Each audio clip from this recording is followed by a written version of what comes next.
देख रहे हैं प्रेस जागरण में आपका स्वागत है। मैं हूं कुंदन कुमार।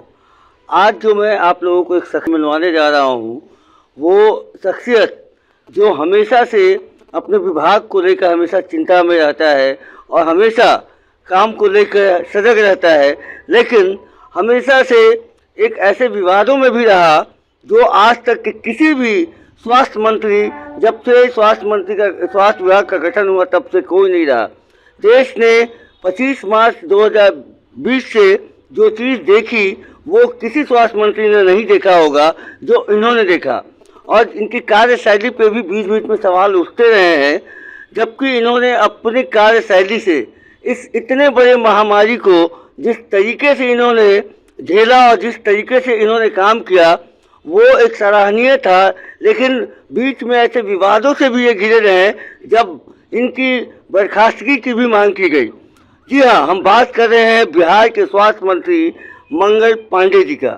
हम उनसे आपको मिलवाते हैं और उनसे जानते हैं कि इतनी बड़ी महामारी के दौरान इनको क्या क्या झेलना पड़ा और कैसे अपने कार्यशैली को अंजाम दिए। सर, हमारे चैनल पे आपका स्वागत है। धन्यवाद। जब से ये इतनी बड़ी महामारी आई, मतलब जब से स्वास्थ्य मंत्री लोग जो बने, यानी आज़ादी के पहले 1940 में अनुग्रह नारायण सिन्हा से शुरुआत हुई, किसी स्वास्थ्य मंत्री ने ऐसा दौर नहीं देखा था जो आप जब बने तब से देखा गया। और आपने जिस तरीके से हैंडल किया इसको, वो बताइए कि क्या क्या दिक्कतें आई आपको। ये स्वाभाविक है कि देश की आज़ादी के बाद कभी ऐसी महामारी आई ही नहीं थी, तो कैसे कोई स्वास्थ्य मंत्री ऐसी महामारी को देखेगा। ऐसी महामारी आज से 104 साल पहले आई थी 1918 में, और 1918 में जो महामारी आई थी उस महामारी को पूरी दुनिया ने झेला था और बहुत बड़ी तबाही हुई थी और बहुत बड़ी संख्या में लोगों की कैजुअल्टी भी, मृत्यु भी हुई थी। लेकिन देश के आज़ाद होने के बाद पहली बार पूरी दुनिया में वैश्विक स्तर पे ये बीमारी नहीं थी, ये महामारी थी। और यह जब महामारी आया तो यह एक ऐसे प्रकार का महामारी था जिसमें जो दुनिया के उन्नत देश हैं, चाहे वह अमेरिका हो, इटली हो, चीन हो, रूस हो, ब्रिटेन हो, फ्रांस हो, जो भी देश आप देखते हैं, सारे उन्नत देशों की स्वास्थ्य व्यवस्थाएं चरमरा गई और सारे उन्नत देशों में ऐसा भयावह तस्वीर उभरा जिसे देखकर रूंगटे खड़े हो गए। उन परिस्थितियों का सामना कैसे किया जाए यह बड़े बड़े देश भी नहीं समझ पा रहे थे। कोरोना का जांच ही कैसे हो, पहले तो सबसे बड़ा प्रश्न यही था जब ये आया था। फिर कोरोना का जांच होने से यदि जानकारी लगने लगी तो फिर उसके इलाज के क्या प्रोटोकॉल होंगे यह भी किसी को मालूम नहीं था। शुरू में तो चिकित्सकों को भी बहुत असहज स्थितियों से गुजरना पड़ा कि आखिर इसका इलाज कैसे किया जाए, क्या इलाज होगा, क्या प्रोटोकॉल होगा, कौन सी दवाइयाँ होंगी, कैसे मरीजों को रखा जाएगा। तो जैसे जैसे समय बीता, अनुभव के साथ हम लोग आगे बढ़े और देश के यशस्वी प्रधानमंत्री आदरणीय नरेंद्र मोदी जी के नेतृत्व में जिस प्रकार से संपूर्ण भारत ने एक सूत्र में बंधकर कोरोना के खिलाफ लड़ाई लड़ा और बिहार में माननीय मुख्यमंत्री श्री नीतीश कुमार जी के नेतृत्व में जिस प्रकार से योजना बना के हम लोगों ने लड़ाई लड़ा, उसी का परिणाम है कि दुनिया के बड़े देशों के जो भयानक तस्वीर थे वो भारत में कभी देखने को नहीं मिला। और चाहे वह शुरुआती दिनों में जनता कर्फ्यू लगाना हो या लोगों से अपील करके दुकानों और बाजारों को बंद करवा के इस कोरोना के प्रसार को रोकना हो, या जो कोरोना प्रोटोकॉल्स थे उन कोरोना प्रोटोकॉल्स के पालन कराने की बात हो, फिर जांच की रफ्तार को बढ़ाने की बात हो, जांच केंद्रों को बढ़ाने की बात हो, इसके लिए जो आवश्यक चीज़ें हैं, चाहे वह सैनिटाइज़र हो या पीपी किट हो या N95 मास्क हो, ऐसे छोटे छोटे चीज़ों की भी पहले दिक्कतें थी। क्योंकि इन चीज़ों का डिमांड पहले रहता नहीं था, इसलिए प्रोडक्शन होता नहीं था। लेकिन समय के साथ बहुत तेजी से जो आदरणीय मोदी जी ने भारत को आत्मनिर्भर बनाने की बात कही, तो भारतवासियों ने यह संकल्प लिया कि इस संकट की घड़ी में हम इस चुनौती को स्वीकार करेंगे और इसे अवसर में बदलेंगे। हम आत्मनिर्भरता की ओर बढ़ेंगे और जो चीज़ों की कमी हमारे यहाँ है उन चीज़ों को हम अपने यहाँ पैदा करेंगे, चाहे वो N95 मास्क हो, PPE किट हो, सैनिटाइजर हो या वेंटिलेटर जैसे आवश्यक उपकरण हो जो हम विदेशों पर निर्भर रहते थे। ऐसे बहुत सारे आत्मनिर्भरता की ओर कदम हमारे बढ़े और पूरे देश को एक सूत्र में बांधा। विभिन्न राज्यों में अलग अलग दलों की सरकारें होते हुए भी सभी मुख्यमंत्रियों को एक साथ इस कोरोना की लड़ाई में लड़ने के लिए साथ बिठा के एक योजना बनाई और पूरे देश ने एक साथ नरेंद्र मोदी जी के नेतृत्व में ये लड़ाई लड़ा और उसी का परिणाम है कि समय के साथ साथ अनुभव भी आते गए और सबसे बड़ा काम हुआ कि कोरोना का जो बचाव हमको करना था, उस बचाव के लिए, उससे सुरक्षित होने के लिए जो सबसे बड़ा उपाय था वो कोरोना का टीका था। उस कोरोना के टीका को देश में नरेंद्र मोदी जी ने बनवा दिया, स्वदेशी टीका भारतवासियों को उपलब्ध करा दिया। जो पहले हम सब लोग के ध्यान में होगा कि चाहे चिकन पॉक्स का टीका हो या पोलियो का टीका हो या अन्य बीमारियों का टीका हो, उन टीकों के लिए भारत को 10 से 15 साल इंतजार करना पड़ता था। जब विदेशों में ये टीका पर्याप्त मात्रा में लोगों को मिल जाता था तब भारत में वो इंपोर्ट होता था। लेकिन भारत ने इस बार नरेंद्र मोदी जी के नेतृत्व में उन टीकों का निर्माण कोरोना आने के 1 साल के अंदर कर लिया और वो दवाइयाँ लोगों को उपलब्ध कराई, मुफ्त में उपलब्ध करवाई। हमारे मुख्यमंत्री श्री नीतीश कुमार जी ने भी पूर्व से ही योजना बना ली थी कि टीका मुफ्त में दिया जाएगा। तो प्रधानमंत्री जी और मुख्यमंत्री जी ने मिलकर ये मुफ्त में टीका लोगों को दिलवाया और आज देश में 200 करोड़ से अधिक डोज पड़ चुके हैं। दुनिया में दूसरा सबसे बड़ा डोज देने वाला देश है भारत और बिहार में भी हम 14 करोड़ से अधिक डोज दे चुके हैं। पहले हम पे ही, जो आपने शुरुआती समय में कहा, हमारी कार्य योजना पे लोगों को डाउट होता था, तो आप जो पत्रकार मित्र हैं पिछले साल हमको बोलते थे, जब मैंने कहा था कि मैं दिसंबर तक 6 माह में 6 करोड़ टीका लगा दूंगा, तो पत्रकार मित्र रोज का हिसाब जोड़ते थे कि 3 लाख टीका रोज देना पड़ेगा, तो 3.5 लाख टीका देना पड़ेगा, तो मंगल पांडे जी की क्या व्यवस्था है जो दिला देंगे। तो मैं उनसे यही कहता था कि हमारी जो व्यवस्था है वो जमीन पे आपको दिखाई पड़ेगी और आप परिणाम से अवगत होंगे। परिणाम प्राप्त करने के लिए जो प्रयास करने हैं वो मैं कर रहा हूँ और परिणाम प्राप्त करने के लिए जो व्यवस्थाएं बनानी है वो बना दिया हूँ। फिर भी जैसे आपने अभी इंटरव्यू के शुरू में कुछ शब्दों का इस्तेमाल किया, उसी प्रकार से उस वक्त भी मित्र किया करते थे।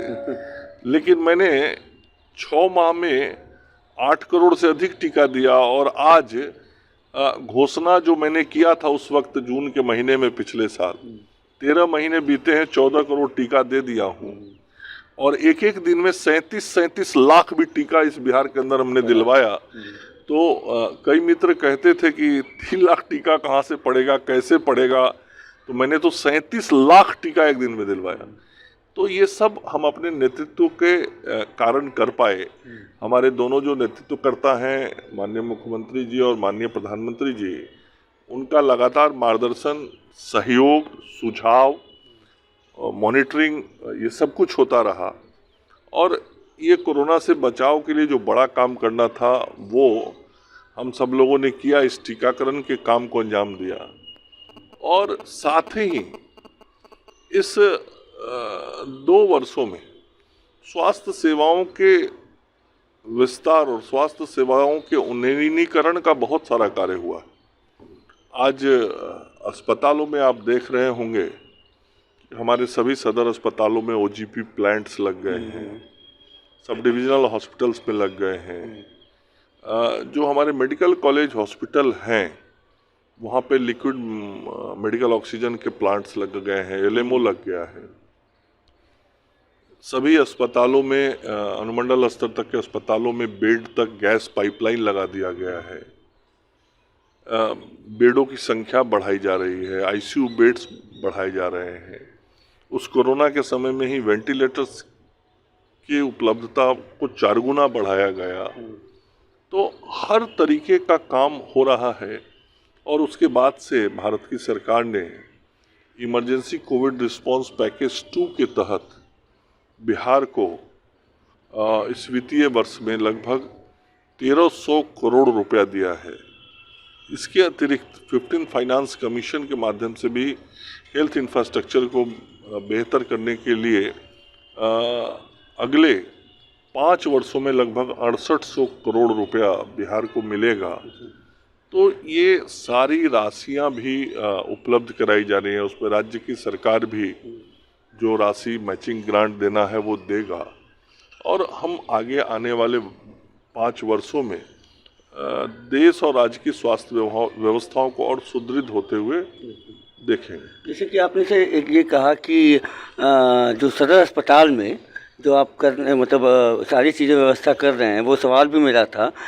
दिल्ली में मोहल्ला क्लिनिक नाम दे दिया गया और उसको एडवर्टाइज करते हैं वहाँ के मंत्री, स्वास्थ्य मंत्री, मुख्यमंत्री, लेकिन आप सब कुछ दे रहे हैं। सदर अस्पताल में हम देखते हैं कि जो जनसंख्या लोगों की आती थी पहले, अब बढ़ गई है, विश्वास बढ़ गया है। तो क्या मंगल पांडे जी इतना काम करते हुए भी क्यों आलोचकों के निशाने पर रहते हैं, क्यों मीडिया ट्रायल में रहते हैं हमेशा?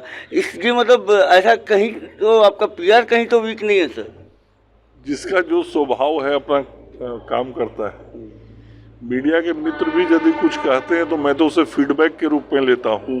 मैं तो बड़ा पॉजिटिवली लेता हूँ। वो मैं जानता हूँ। अखबारों में भी यदि कुछ छपता है तो मैं तुरंत उसको पॉजिटिवली संज्ञान में लेकर उस पर कार्रवाई करता हूँ। मैं ये मानता हूँ कि मुझे व्यवस्था सुधारने के लिए यदि कुछ जानकारी मीडिया के मित्रों से उपलब्ध कराई जा रही है तो मुझे उस काम को करना चाहिए और मैं तो इसके लिए धन्यवाद देता हूँ मीडिया के मित्रों को। नहीं, विपक्ष भी जो है सर हमेशा हमलावर किसी मंत्री पे नहीं देखता हूँ मैं, लेकिन मंगल पांडे जी ही क्यों? इसलिए कि मंगल पांडे काम करते हैं तो उनकी आंखों में गड़ते हैं। विपक्ष को लगता है कि मंगल पांडे लोकप्रिय स्वास्थ्य मंत्री हैं। विपक्ष को लगता है कि स्वास्थ्य विभाग में काम करके मुख्यमंत्री जी का नाम बड़ा हो रहा है।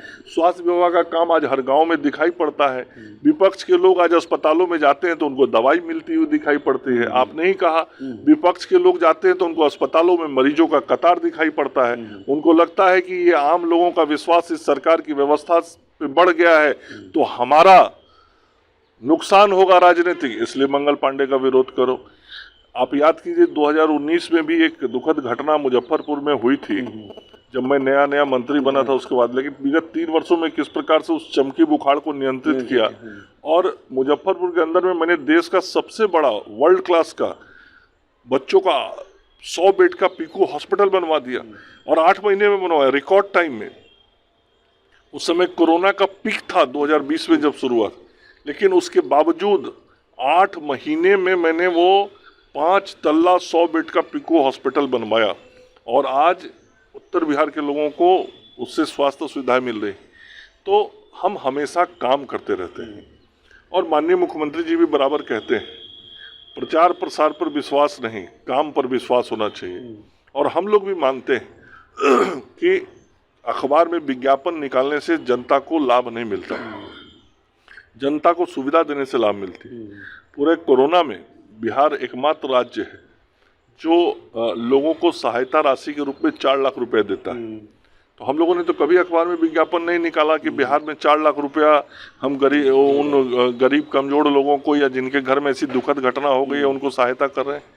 लेकिन आपने जिस राज्य का नाम लिया उस राज्य के मुख्यमंत्री जी 50,000 रुपया देते हैं और देश भर के सभी समाचार पत्रों के प्रथम पेज पर विज्ञापन छपवाते हैं। अब उन विज्ञापनों पे कितना खर्च होता है ये मुख्यमंत्री जी को बताना चाहिए कि विज्ञापन में कितना पैसा उन्होंने दिया और उनके राज्य के लोगों की जो दुखद मृत्यु हुई उसमें कितना पैसा खर्च किया। पता लग जाएगा विज्ञापन में ज़्यादा खर्च हुआ कि लोगों को मदद करने में खर्च हुआ।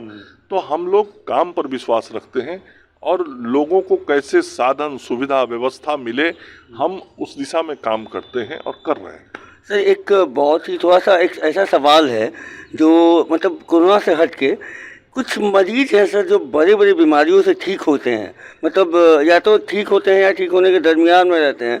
जैसे कैंसर एक बीमारी है, एक ऐसा टैबू है समाज में कि अगर आप ठीक भी हो जाते हैं तो उनको थोड़ा सा पता नहीं चलता कि वो ठीक हैं क्या है, डर लगा रहता है। तो स्वास्थ्य मंत्री रहते से बिहार में कोई ऐसा प्रोग्राम चालू करने की कवायद है कि जो ठीक हो जाते हैं या बीमारी से ग्रसित होते हैं उनको मोटिवेशन के लिए, ताकि ये बीमारी को इतना बड़ा ना समझें और उनको लगे कि नहीं वो ठीक होकर आगे भी समाज में जा सकते हैं, नॉर्मल लाइफ जी सकते हैं। ऐसे कोई मोटिवेशनल स्पीकर रख के या फिर उनका हीलिंग ऐसा किया जाए, ब्रेन को ट्रेन किया, ऐसा कोई कवायद चल रही है क्या? नहीं, देखिए, हर बीमारी में जो बीमारी को पराजित करते हैं और फिर सामान्य जीवन जीते हैं या बीमारी से लड़ते हुए जीवन जीते हैं, वो लोग निश्चित रूप से समाज के अंदर एक कॉन्फिडेंस पैदा करने वाले लोग होते हैं। और चाहे वह कैंसर की बीमारी हो, टीबी की बीमारी हो, HIV की बीमारी हो, ऐसी कई सारी बीमारियां हैं जिन्हें हम जानलेवा मानते हैं, लेकिन वास्तव में यदि हम ठीक से लड़ें तो पराजित भी कर सकते हैं और अपने जीवन को लंबा भी कर सकते हैं। इसमें जो जहाँ तक अस्पतालों का विषय है, अब आप कहेंगे कि मंगल पांडे से का लोग विरोध क्यों करते हैं, तो मंगल पांडे का विरोध इसीलिए करते हैं कि मंगल पांडे ने ऐसे गंभीर बीमारी के लिए लोगों की सेवाओं को बढ़ाने का काम किया। मंगल पांडे ने IGIMS में 140 करोड़ रुपए की लागत से स्टेट कैंसर इंस्टीट्यूट खुलवा दिया, वहाँ कैंसर के लोगों का इलाज हो रहा है।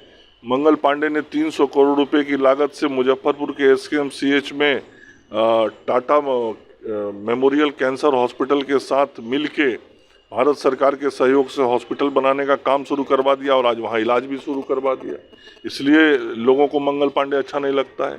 आज बिहार के 14 जिलों में हमने कैंसर डिटेक्शन सेंटर सदर अस्पताल में खुलवा दिया है। आज उस टाटा मेमोरियल कैंसर हॉस्पिटल के माध्यम से राज्य में जहाँ कहीं भी कैंसर का सघन जांच कराना होता है, हम पंचायतों में टीम भेज के जांच कराते हैं। इसलिए लोगों को मंगल पांडे या स्वास्थ्य विभाग अच्छा नहीं लगता है। तो ये कैंसर एक ऐसी बीमारी है जो बिहार के लोगों को बहुत परेशान करती है और इसलिए हम ज़्यादा से ज़्यादा अपने लोगों को राज्य के अंदर साधन सुविधा दिलवा पाए, इसीलिए हम महावीर कैंसर हॉस्पिटल को भी सरकार की ओर से मदद करते हैं। हमने IGIMS में भी हॉस्पिटल खोला है, SKMCH में भी खोल रहे हैं, 14 जिलों में डिटेक्शन सेंटर हमने खोला है। इन सब के बावजूद मैं जो इसके मरीज हैं उन लोगों से भी यह आग्रह करता हूँ कि आप इससे डरे नहीं, थोड़ा भी अंदेशा हो तो तुरंत जांच कराइए। कैंसर एक ऐसी बीमारी है जिसमें स्टेज का बहुत महत्व होता है। कौन से स्टेज में बीमारी पकड़ी गई, यदि फर्स्ट सेकंड स्टेज में बीमारी पकड़ी जाती है तो मरीजों के सर्वाइवल की संभावना बढ़ जाती है या क्योर होने की भी संभावना बढ़ जाती है। वही यदि थोड़ा लेट हो जाता है तो वो दिक्कत हो जाती है। और जो लोग ऐसी बीमारियों से लड़ के जीत के आज समाज में अपना सब काम कर रहे हैं, वैसे लोग यदि स्वयं से आके, आज तो टेक्नोलॉजी का ज़माना है, मैं आपके चैनल के माध्यम से आग्रह करूंगा कि ऐसे भी समाज में बहुत लोग हैं जिन्होंने इस बीमारी पे जीत हासिल की है। वो फेसबुक पे लाइव होके, अन्य सोशल मीडिया के प्लेटफॉर्म पे जाके अपने जीवन के बारे में बताएं ताकि लोगों का कॉन्फिडेंस लेवल बढ़े। आप भी एक मोटिवेटर हैं, आप स्वयं इस बीमारी को पराजित करके आज पत्रकारिता की दुनिया में काम कर रहे हैं। अब आपको भी देख के कोई मोटिवेट हो सकता है कि आपने इतना बड़ा गर्दन के पास ऑपरेशन करवाया, उसके बावजूद भी आज आप इतना बेहतर जीवन जी रहे हैं, आप एक अच्छे पत्रकार के रूप में काम कर रहे हैं। तो इस प्रकार से जो समाज के लोग हैं, मैं उनसे अपील करूंगा कि वो आगे आके स्वयं जिस तरीके से उन्होंने इसको पराजित किया है उस बारे में लोगों को बताएं। और दूसरा, जिस भी चिकित्सक की देखरेख में उन्होंने चिकित्सा सेवा ली है और कैंसर को पराजित किया है, तो जहाँ तक मुझे जानकारी है कि जो चिकित्सक होते हैं वो ऐसे मरीजों को एक निश्चित समय अवधि पे अपने पास बुलाते हैं और जिसकी जैसी स्थिति रहती है उसके अनुसार 3 महीना, 6 महीना या 1 साल पर कहते हैं कि एक बार आके आप जरूर दिखा लें।